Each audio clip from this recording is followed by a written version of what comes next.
हैदराबाद सांसद असदुद्दीन ओवैसी ने मुस्लिम जनसभा को संबोधित करते हुए कहा कि मुसलमानों को एकजुट रहना चाहिए और कहा कि अगर बटेंगे तो कटेंगे।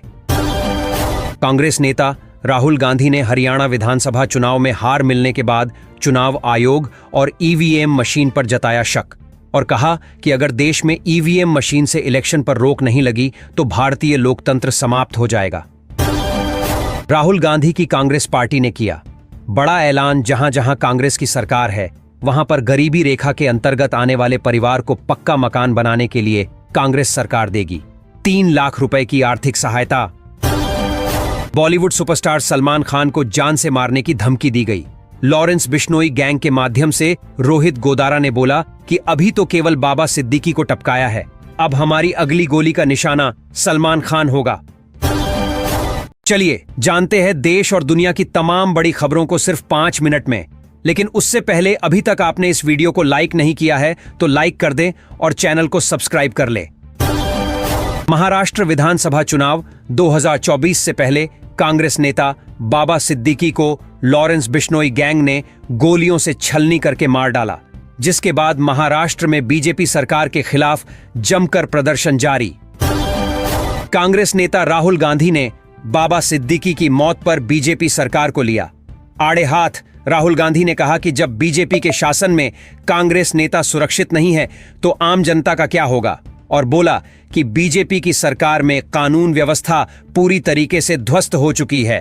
कांग्रेस नेता बाबा सिद्दीकी की हत्या का जिम्मा लॉरेंस बिश्नोई गैंग ने लिया और बोला कि अभी भी सलमान खान के पास है, मौका मांग ले। हिरण मामले में बिश्नोई समाज से माफी, वरना अब सिद्दीकी और मूसेवाला जैसा हाल सलमान खान का होगा।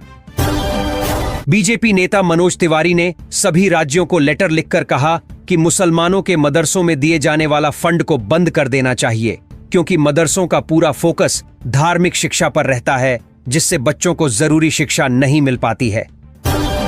कांग्रेस नेता राहुल गांधी ने आगामी महाराष्ट्र विधानसभा चुनाव 2024 की रैलियों को संबोधित करते हुए नरेंद्र मोदी पर साधा निशाना और बोला कि बीजेपी सरकार गरीब लेबर मजदूरों के लिए कुछ नहीं कर रही, जबकि हमारी सरकार ने मनरेगा के तहत 700 रुपए की दिहाड़ी निश्चित की थी।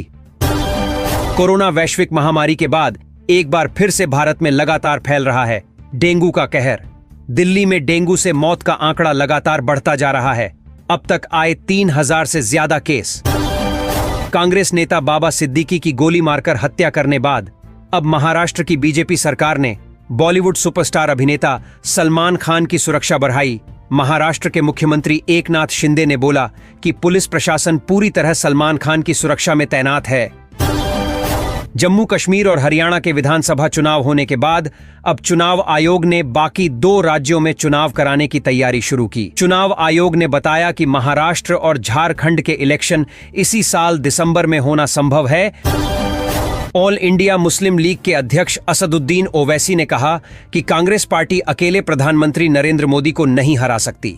ओवैसी ने कहा कि यदि उन्हें बीजेपी को हराना है तो कांग्रेस पार्टी को सभी दलों के नेताओं को साथ लेकर चलना होगा। उत्तर प्रदेश विधानसभा चुनाव होने के पहले ही बीजेपी ने अपनी तैयारियां शुरू कर दी हैं। केंद्रीय गृह मंत्री अमित शाह ने बोला कि आगामी उत्तर प्रदेश विधानसभा चुनाव में बीजेपी सरकार योगी आदित्यनाथ के चेहरे पर ही इलेक्शन लड़ेगी। भारत सरकार का ऐतिहासिक फैसला, अब हिंदू मंदिरों के पुजारियों को प्रतिमाह 1500 रुपए दिए जाएंगे। इस पहल के पीछे योगी आदित्यनाथ का हाथ है। मुख्यमंत्री योगी आदित्यनाथ ने कहा कि मंदिर के पंडितों को भी सरकारी पेंशन प्रत्येक माह मिलनी चाहिए। वीडियो में आगे बढ़ने से पहले आप लोग कमेंट बॉक्स पर जरूर बताइए कि आगामी लोकसभा चुनाव 2029 में प्रधानमंत्री पद पर आप किसको देखना चाहते हैं, राहुल गांधी, योगी आदित्यनाथ, असदुद्दीन ओवैसी या मोदी जी को। बीजेपी सरकार के खिलाफ पंजाब में किसानों ने किया चक्का जाम। किसान यूनियन लीडर राकेश टिकैत ने कहा, केंद्र सरकार की नीतियों के विरोध में किसान सड़कों पर उतरेंगे। अगर नरेंद्र मोदी ने किसानों की मांगों को पूरा नहीं किया तो किसान आंदोलन फिर शुरू होगा। जम्मू कश्मीर विधानसभा इलेक्शन जीतने के बाद फारूक अब्दुल्ला ने बोला कि भाजपा सरकार ने कश्मीरी पंडितों को हमारे खिलाफ भड़का रखा था, परंतु मैं कहना चाहता हूं कि कश्मीरी पंडित अब वापस लौट आए। हमारी सरकार किसी के साथ भेदभाव नहीं करेगी।